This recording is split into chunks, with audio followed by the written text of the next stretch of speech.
In the midst of a tense, cost-cutting meeting, Callista Hale, the sharp, blonde CEO, instantly recognizable in her signature red V-neck dress, coldly signed the termination orders.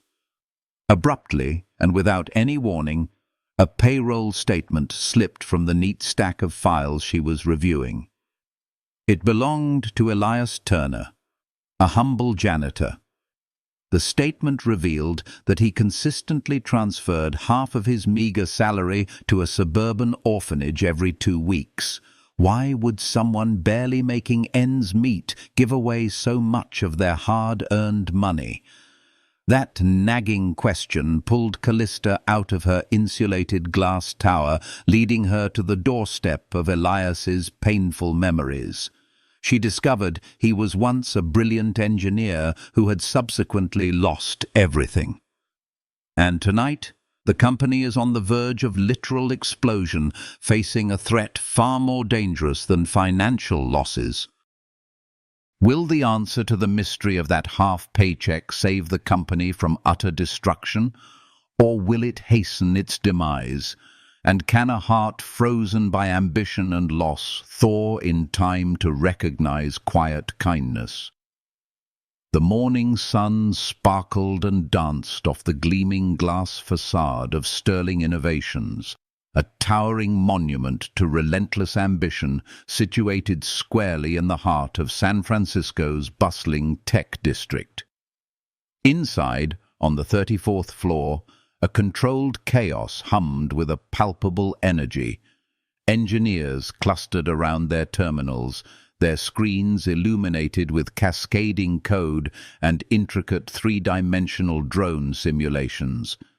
The very air seemed charged with the sharp scent of freshly brewed coffee and the electric tension of rapidly approaching deadlines. Callista Hale moved through this frenetic world like a blade slicing effortlessly through silk. At just 34 years old, she had already firmly cemented her reputation as the veritable ice queen of aerospace innovation. Her signature red dress, always red, always featuring that confident V-neck cut, had become as much a part of her public persona as her unwavering quarterly targets. The press absolutely loved to photograph her against the backdrop of steel and glass, a vibrant splash of crimson defiance in what was otherwise a monochrome world. But what the cameras consistently failed to capture were the long nights she stayed working until the cleaning crews arrived, or the almost imperceptible way her jaw tightened when she passed the framed photo displayed prominently in her office. A faded snapshot of her own mother's failed business, a quaint bakery shuttered due to extending kindness at precisely the wrong time and to exactly the wrong people. Sterling Innovations was hemorrhaging money, suffering through 3 consecutive quarters of substantial losses. The board of directors was circling like vultures, and the Aegis 5 drone project, their last remaining hope for salvation, was just 96 hours away from a make-or-break demonstration for ether defense, a critical contract worth well north of $200 million.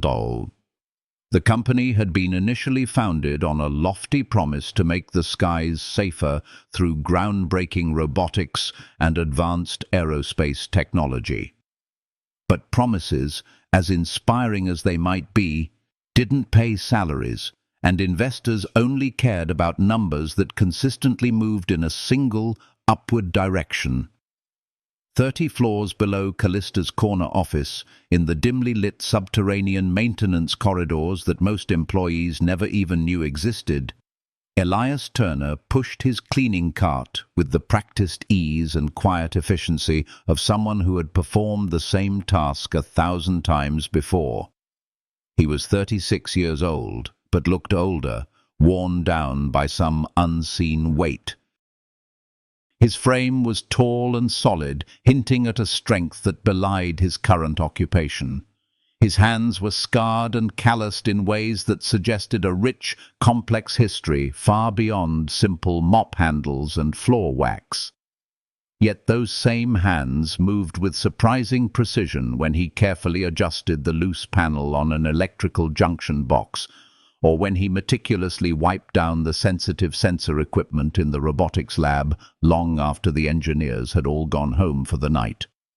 Sometimes, late at night, he would pause, his gaze lingering on the complex blueprints left carelessly scattered on the whiteboards, his eyes tracing the elegant mathematics of flight dynamics with an intensity that simply didn't match his humble janitorial uniform. No one at Sterling Innovations knew that Elias Turner had once been Dr.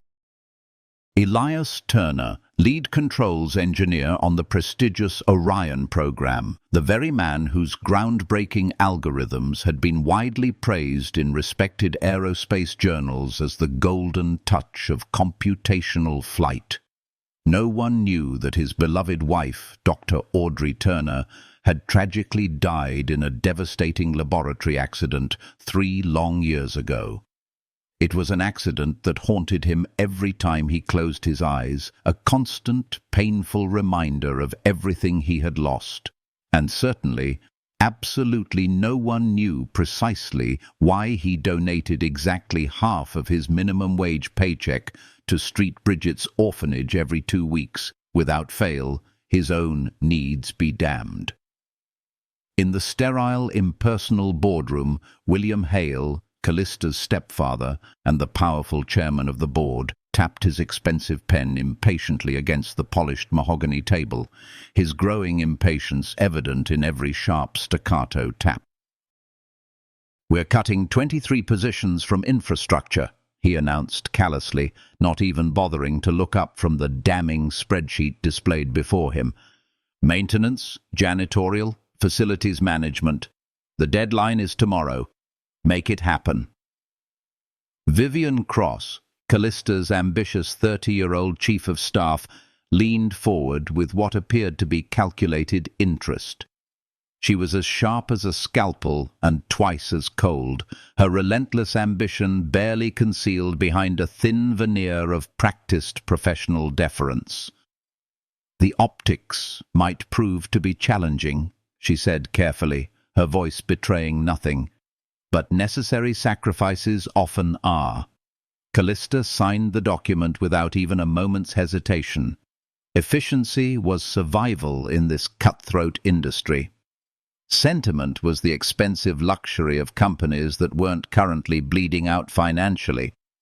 But then the printer jammed, spitting out papers in a confused jumble.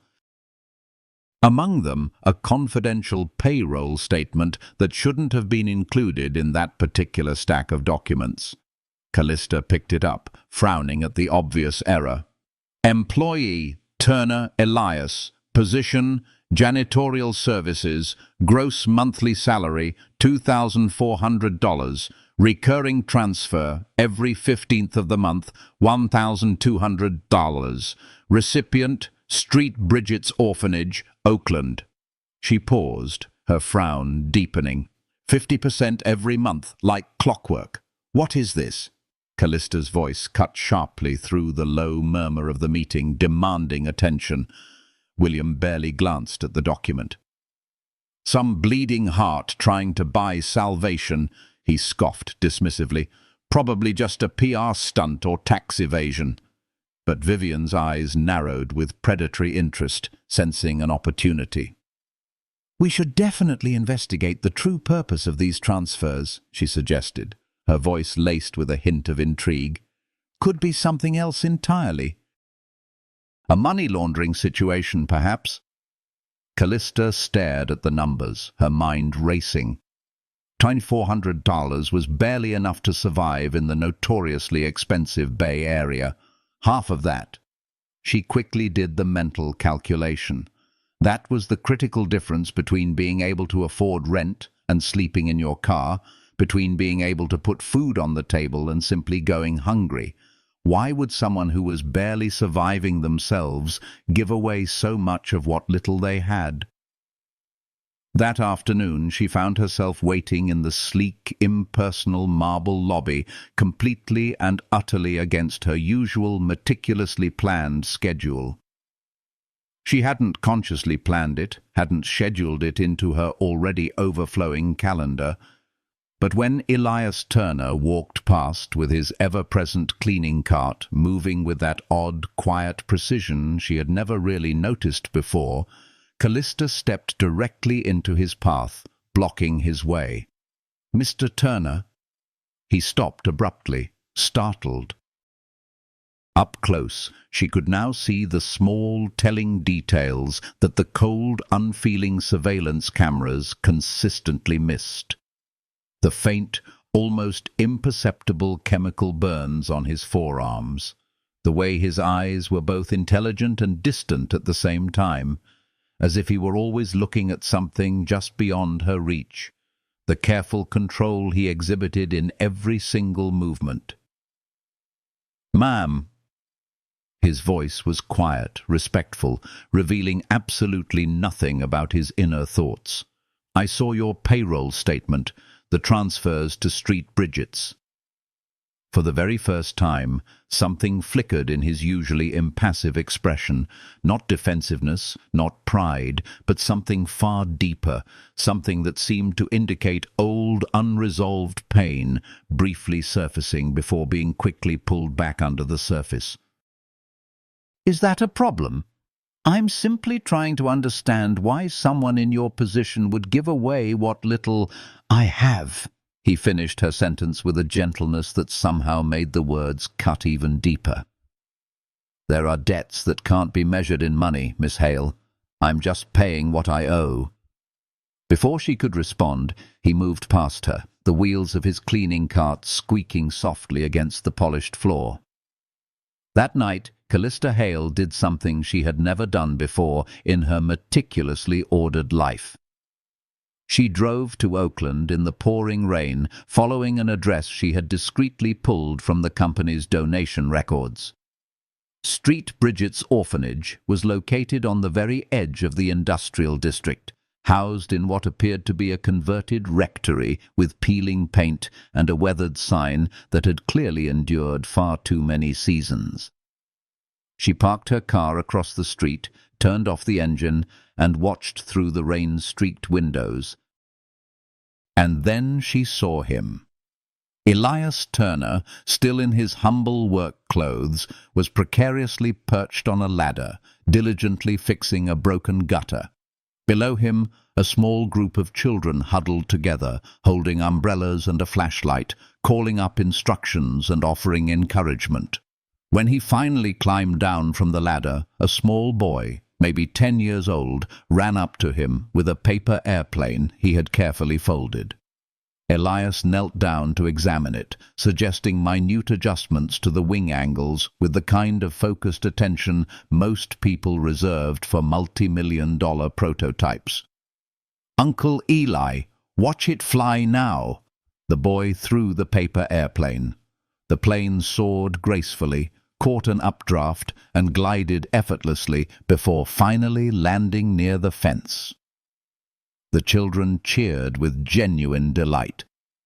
Elias smiled a real smile, the kind of authentic, unguarded smile Callista had never once seen on his face back at the company. An elderly nun emerged from the building, her dark habit standing out sharply against the warm light spilling from the doorway. She embraced Elias warmly, speaking to him softly, her voice inaudible from across the street. Callista couldn't hear the words being spoken, but she saw the profound grief that crossed Elias's face, the way the nun squeezed his hand in silent understanding and support. Callista sat silently in her car for a full 20 minutes, watching this completely different world unfold before her very eyes. No cameras, no publicity stunts, just a simple man fixing gutters and patiently teaching children about the basic principles of flight. When Sister Constance graciously invited Elias inside for tea, Callista finally stepped out of her car. The rain had softened to a light drizzle, and she stood hesitantly at the gate, feeling uncertain, a feeling she hadn't experienced in years. "Can I help you?" The nun had noticed her standing there. "I work with Elias at Sterling Innovations." Sister Constance's eyes showed recognition, but not surprise. "Come in from the rain, child," she said kindly. "You look like you have questions." Inside, the orphanage was undeniably shabby, but immaculately clean and filled with an unmistakable sense of warmth and belonging. Children's artwork covered nearly every available space on the walls. Vibrant crayon drawings of airplanes and distant stars, colorful handprints in every imaginable color. A small girl with thick glasses peeked shyly around a corner, then vanished with a muffled giggle. "Elias comes every week," Sister Constance explained, setting out chipped teacups with a gentle clink. "After his wife died, he sold everything, their house, her jewelry, even her wedding ring, to pay off the overwhelming hospital bills. Then he remembered the promise they had made together." "Promise?" Callista asked, intrigued. "Dr. Audrey Turner was going to sponsor our expansion," the nun explained. "She wanted to turn this place into a real children's center. She signed the papers the morning of the accident." The nun's voice remained steady, but tinged with a profound sadness. "Elias has been making her dream come true, one paycheck at a time." Callista felt something crack deep inside her chest, a long dormant emotion stirring to life. "The accident. What exactly happened?" "Laboratory testing gone wrong," Sister Constance explained sadly. "A chain of incredibly rare errors occurred in the aerospace facility where they both worked. Safety protocols had been inexplicably shortened because of intense deadline pressure. Audrey didn't survive." Sister Constance's hands trembled slightly as she poured the tea. "Elias blamed himself for not catching the sensor miscalibration. He left engineering that very day and never went back." On a nearby shelf, Callista noticed a dented, slightly rusted tin box. Sister Constance followed her gaze and carefully opened it. Inside, nestled among the faded keepsakes, was a faded wedding photo, a child's drawing of airplanes, and a blueprint with neat handwriting scrawled in the margin. "For the kids who will fly. Love, Audrey." Callista stood at the window, watching Elias teach a small girl to fold intricate paper wings. Outside, her signature red dress looked wrong, out of place, like a costume from a completely different play. "Why does he still come here?" she asked softly. "It must hurt him terribly." "Because pain doesn't excuse us from love," Sister Constance said simply. "It requires it." Back at Sterling Innovations, the crisis was rapidly escalating. The Aegis 5 drone was severely malfunctioning during critical test flights, destabilizing violently during simulated wind shear, and experiencing dangerous oscillations in its yaw axis. The exhausted engineering team was working grueling 70-hour weeks, their tempers fraying, their theories multiplying with each new setback. In the tense, dimly lit war room, screens displayed cascading failure logs in stark red lettering. George Chen, the lead systems engineer, jabbed angrily at a tablet. "It's the sensor fusion algorithm," he insisted. "The Kalman filter is overcorrecting." "We've tuned those parameters 6 times, Finn Rogers snapped back defensively. "The problem is hardware latency." Dante Williams shook his head emphatically. "You're both wrong. It's the safety threshold triggers. They're activating prematurely and creating a dangerous feedback loop." Callista stood silently behind the glass partition, watching her best engineers argue in circles, their frustration mounting with each passing minute. 72 hours until the crucial demonstration. $60 million already spent. The company's very future balanced precariously on the edge of a knife. And then she noticed him.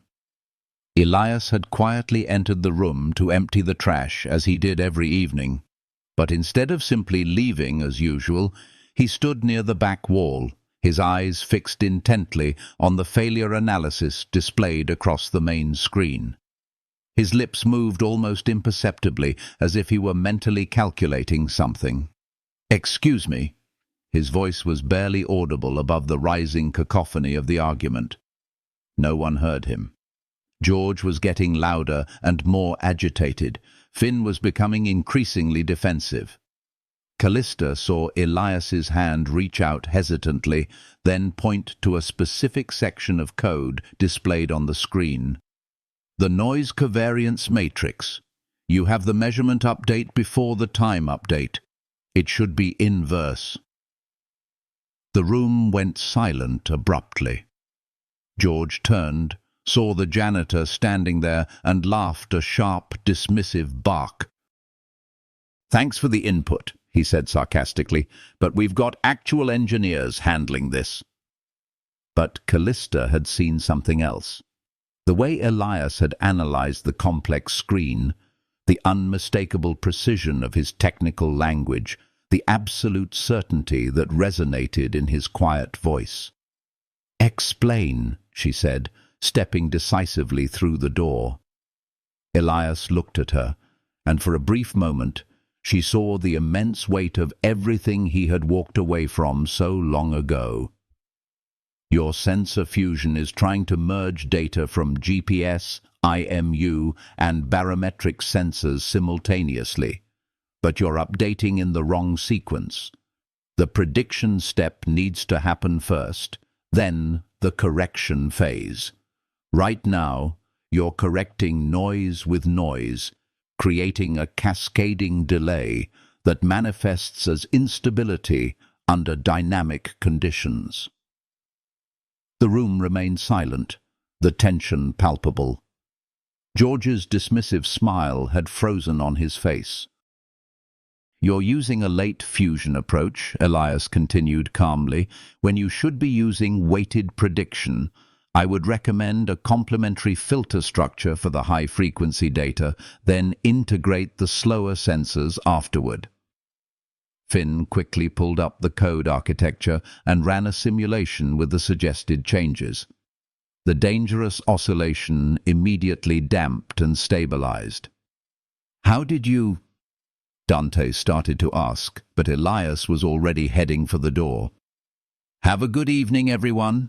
Callista followed him into the hallway. "Wait!" she called after him. He turned in the harsh fluorescent light. She could see the lines of exhaustion etched deeply into his face, the hint of resignation in his weary eyes. "Who are you?" "Someone who used to know things," he said quietly, "before I forgot how to forgive himself." That night, Callista ordered a comprehensive background investigation on Elias Turner. By morning, she had the complete file spread across her desk. Dr. Elias Turner, MIT Doctorate in Aerospace Controls, lead engineer on the Orion program, author of 12 peer-reviewed papers, holder of 3 patents in autonomous flight systems. And then she came to the devastating accident report. Laboratory incident, AN2SO21447, cascade failure due to incomplete sensor calibration protocols. Safety review period shortened from 6 weeks to 10 days due to project timeline pressure. 1 fatality. Dr. Audrey Turner, Volunteer Medical Director. The report continued with a summary of the internal recommendation. No criminal negligence, but protocol violations noted. Then came Elias's resignation letter, dated the very same day as the accident. I can no longer in good conscience work in an industry that prioritizes schedules over lives. I am responsible for what happened, and I choose to carry that responsibility elsewhere. Callista stared at her own reflection in the dark window of her office, her mind reeling.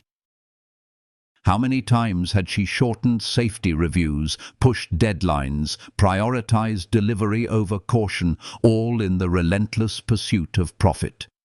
The image of her mother flickered in her memory, not the business failure she had always focused on, but the underlying kindness, the way she had given food to families who couldn't afford to pay, the gentleness that Callista had always dismissed as weakness.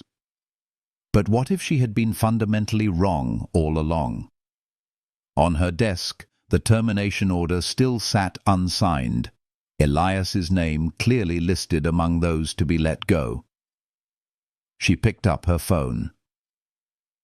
Vivian, cancel the infrastructure cuts. Effective immediately.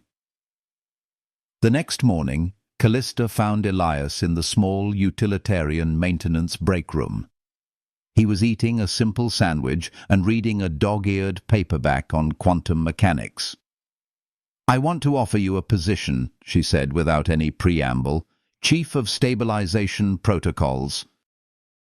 30-day full engineering authority over the Aegis 5 control systems. Salary 5 times your current rate. Elias slowly set down his book, his expression unreadable. No, excuse me, I left engineering because I couldn't trust systems that put profit over safety. You want me to fix your drone so you can sell it to the highest bidder? His voice was calm but immovable. I won't do that again. Callista felt a flash of anger surge through her, quickly followed by something else entirely, respect. What if I could prove to you that we're doing this for the right reasons? Can you? He challenged, his eyes searching hers. She thought of Street Bridget's orphanage, the innocent children, Sister Constance, the blueprint in the tin box for the kids who will fly. Give me a chance to show you. That afternoon, Callista did 3 things she had never done before in her life.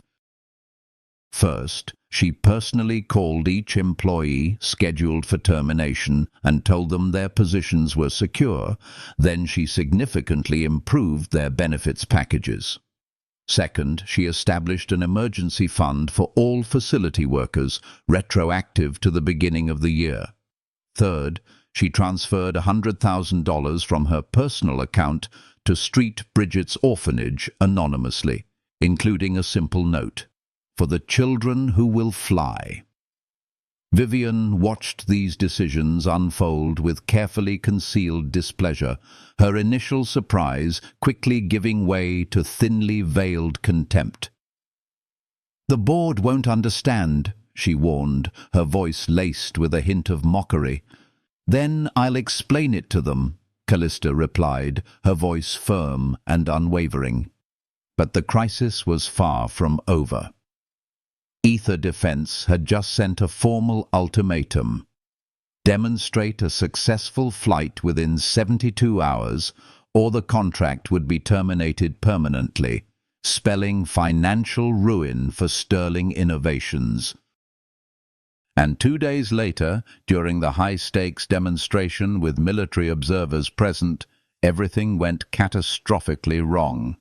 The Aegis 5 lifted perfectly, its rotors humming in precise harmony. The first 5 maneuvers executed flawlessly, a testament to the skill of the engineering team. And then a sudden gust of wind hit from an unexpected angle, rocking the drone violently. The drone jerked abruptly, overcorrected sharply, and began oscillating in a rapidly growing sinusoidal pattern. In the control room, alarms shrieked deafeningly. The pilot on the ground frantically tried to regain command, but the system had entered a dangerous feedback loop, each correction only making the situation worse. "Emergency shutdown!" George shouted frantically. It's not responding.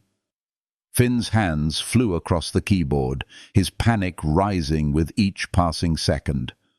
On the large screen, the drone's projected trajectory turned ominously red. 30 seconds to residential area, someone shouted. 25! Callista's heart hammered in her chest. This was it, the end of everything she had worked so hard to achieve. And then Elias burst through the control room door. He didn't ask for permission. He simply shoved George aside, grabbed the backup controller, and began typing commands faster than anyone else in the room could even follow. His fingers moved with absolute certainty, displaying the muscle memory from another life, a life he thought he had left behind forever. Disabling the safety threshold, he said calmly, his voice cutting through the chaos. Switching to manual state estimation, applying weighted late fusion with complementary dampening. That'll crash it, George protested vehemently. No, Elias replied, his voice utterly calm and reassuring. That'll save it. The drone immediately steadied, the violent oscillation damped, the ominous red trajectory line turned yellow, then finally green. 20 seconds, someone called out. 15. Callista. Elias didn't look away from the controls, his focus absolute. I need full authority, no override. Trust me. Everyone turned to her, their faces etched with anxiety and doubt. The board observers, the military representatives, her entire future, everything she had worked for, balanced precariously on this single, critical moment. She stepped forward and placed her hand firmly on Elias's shoulder. The system is yours, she said, her voice ringing with newfound conviction. Everyone else, stand down. For 10 excruciating seconds, the only sound in the room was the soft clicking of keys and the whirring of the drone's motors transmitted through the speakers. Elias guided the drone through a slow, descending spiral, bleeding altitude and velocity in perfect harmony. The Aegis 5 finally touched down on the landing pad with the gentleness of a leaf settling on the surface of calm water. The room erupted in cheers. Engineers jumped to their feet, applauding wildly. The ether defense observers were on their phones immediately, relaying the good news to their superiors. Callista felt her legs weaken with relief. She turned and embraced Elias right there in front of everyone, without calculation, without image management, just pure, unadulterated gratitude. "You saved us," she whispered, her voice choked with emotion. "I saved them," he corrected gently, nodding toward the window, toward the city beyond. "That's what this should always be about." William Hale stood silently in the corner, watching the scene unfold. His expression was unreadable. "That was impressive," he said slowly, his voice carefully neutral. "But who authorized a janitor to operate critical systems?" "I did," Callista said, not releasing her grip on Elias. "And I'd do it again in a heartbeat." The following Saturday, Callista drove to Street Bridget's, not to observe from a safe distance this time, but to participate fully.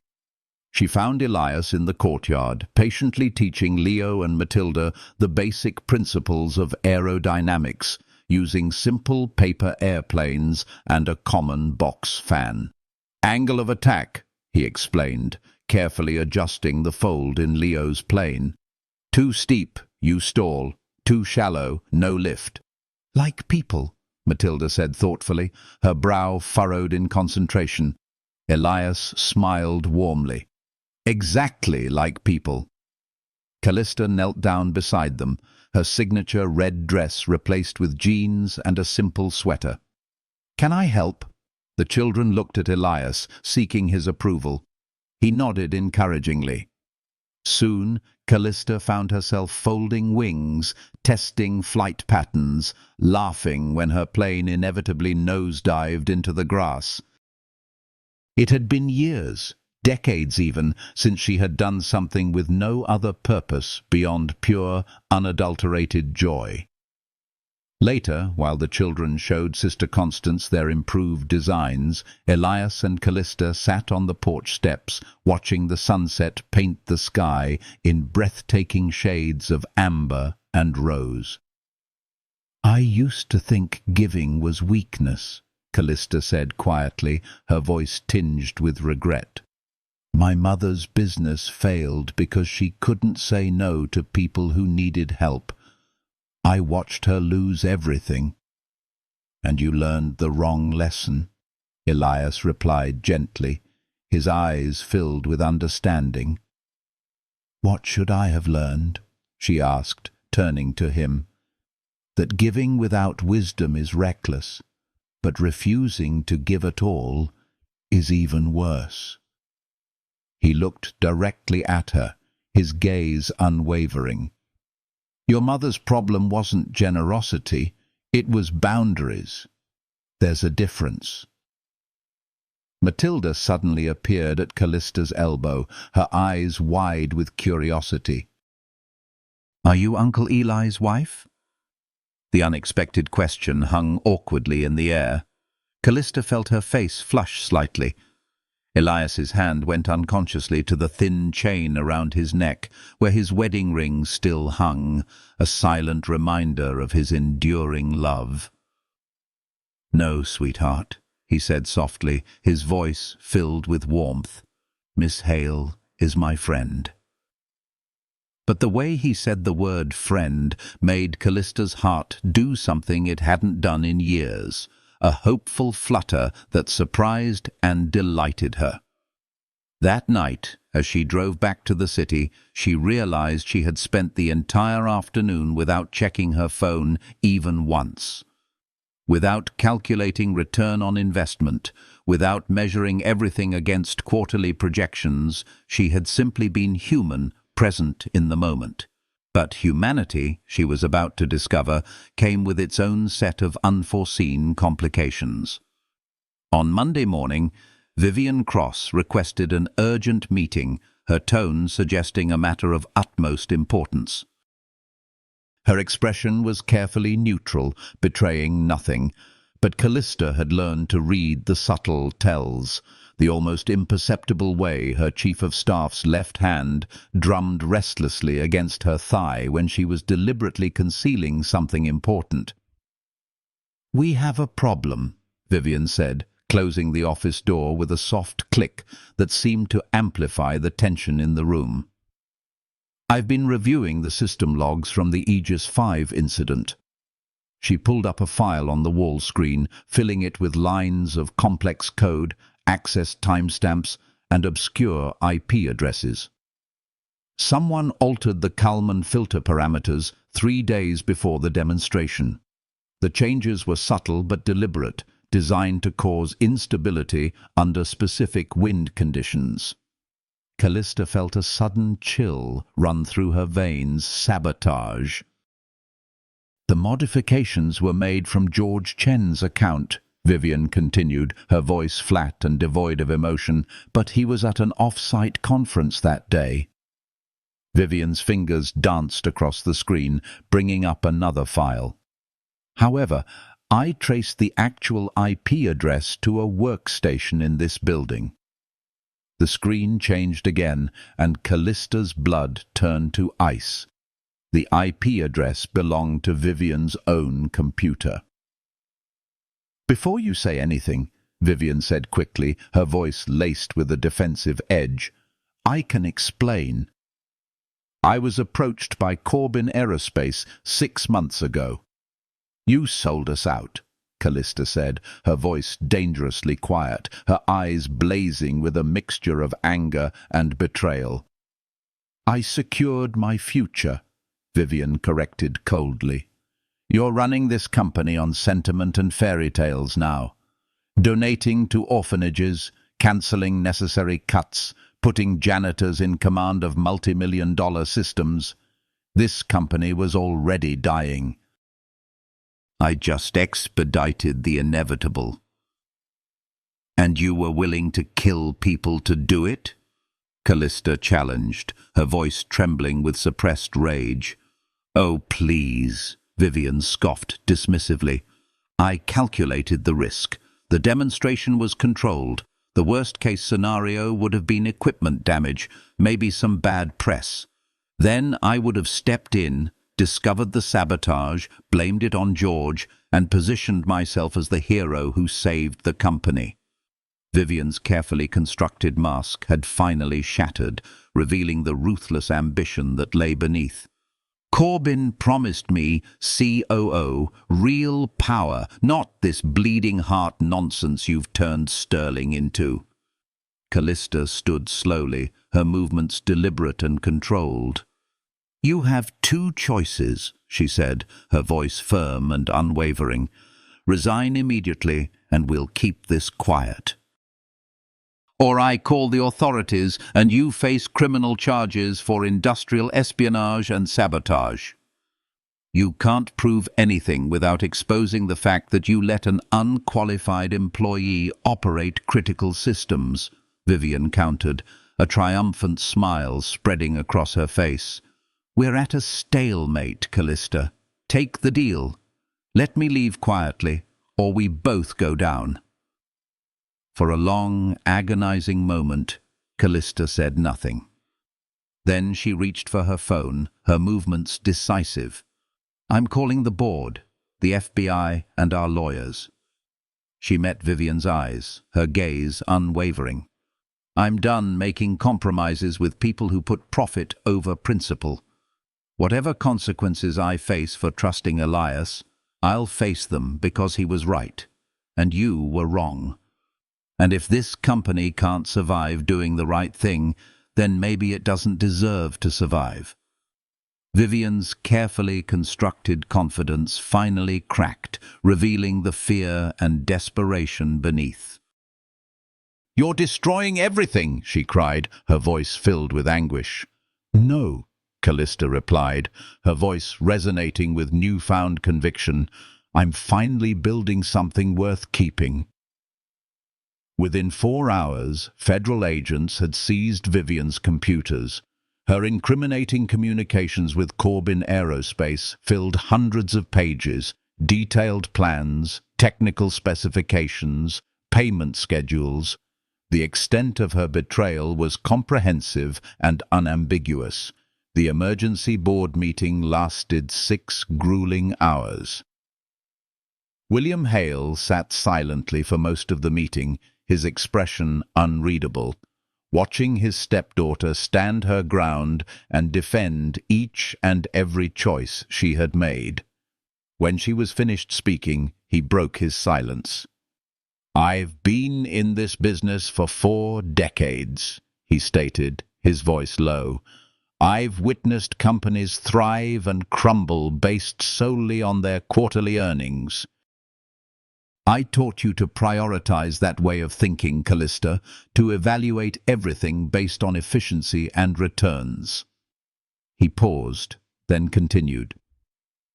I was mistaken. You've opened my eyes to what I had forgotten, that the numbers should serve the mission, not the other way around. I'm proud of you. It was the first time he had spoken those words in 2 decades.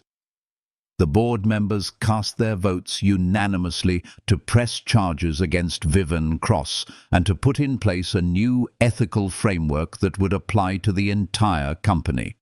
But more importantly than that, they voted to restructure Sterling Innovations around a completely different principle, which was human-centered engineering. And they also voted to appoint Elias Turner as the founding director of this new initiative. Callista sought him out that evening in the robotics lab, where he had been working non-stop for the past 16 hours.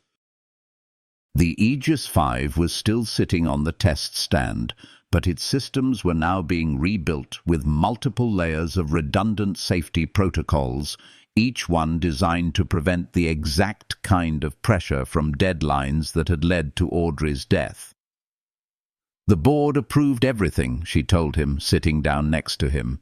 New division, human-centered flight laboratory. You'll be in charge. Your only instruction is to make things safe, without any compromises. Elias remained silent for a long moment. What about profitability?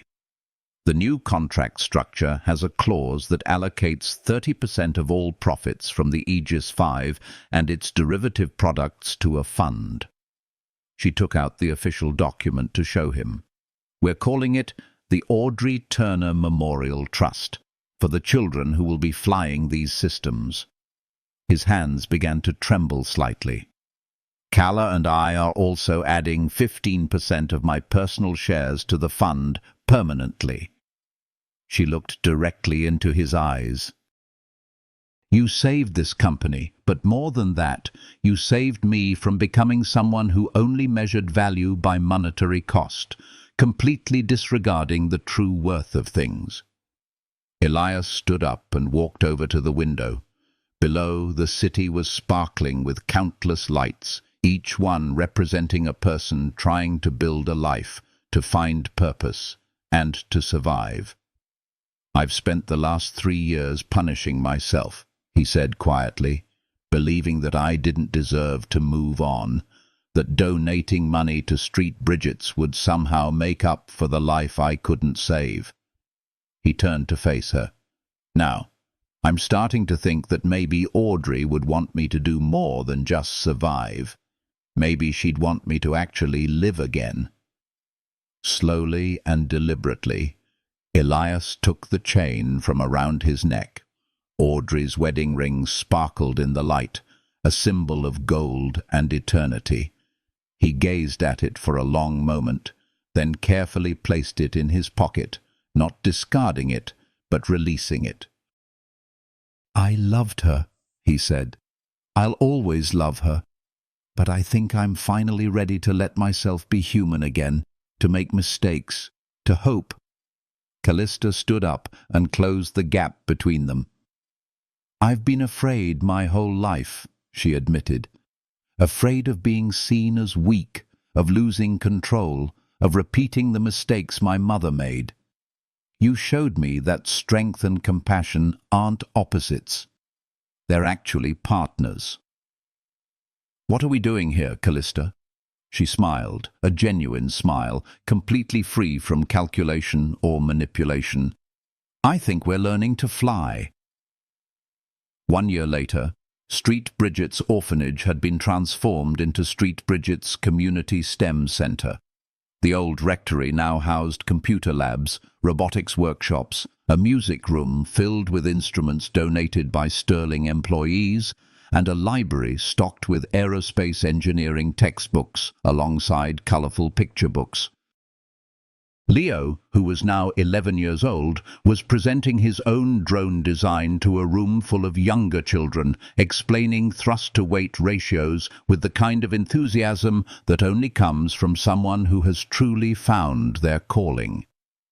Matilda's artwork adorned the walls of the main hall, including a prominent piece titled The Red Dress in the Blue Sky, which depicted a tall woman and a kind gentleman teaching children how to fly. The Aegis 5 had won the National Safety Innovation Award.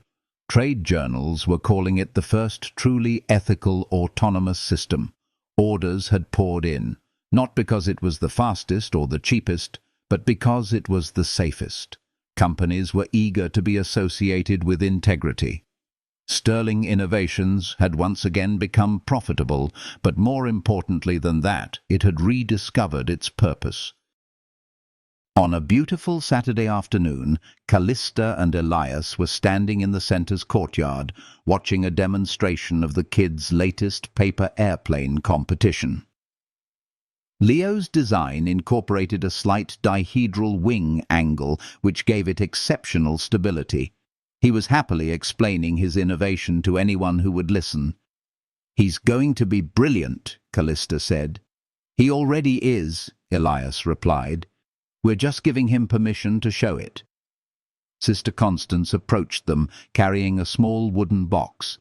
Inside, carefully preserved, were the original letters from Audrey, in which she wrote about her dream for this place, a dream that had finally and completely come true. "She would be so proud of both of you," the nun said gently. Elias and Callista stood together, their fingers intertwined, not trying to hide their affection, but not putting on a show either. Their relationship had grown slowly and carefully, built on a foundation of mutual respect and shared purpose rather than just passion alone. They had learned that love was most powerful when it served something greater than itself. As the sun began to set, painting the sky with breathtaking colors, Leo launched his prize-winning paper airplane. It caught an updraft and soared higher than seemed possible for something made of folded paper, gliding on currents that only it could feel. "Look how high it's going!" Matilda squealed with delight. Elias squeezed Callista's hand.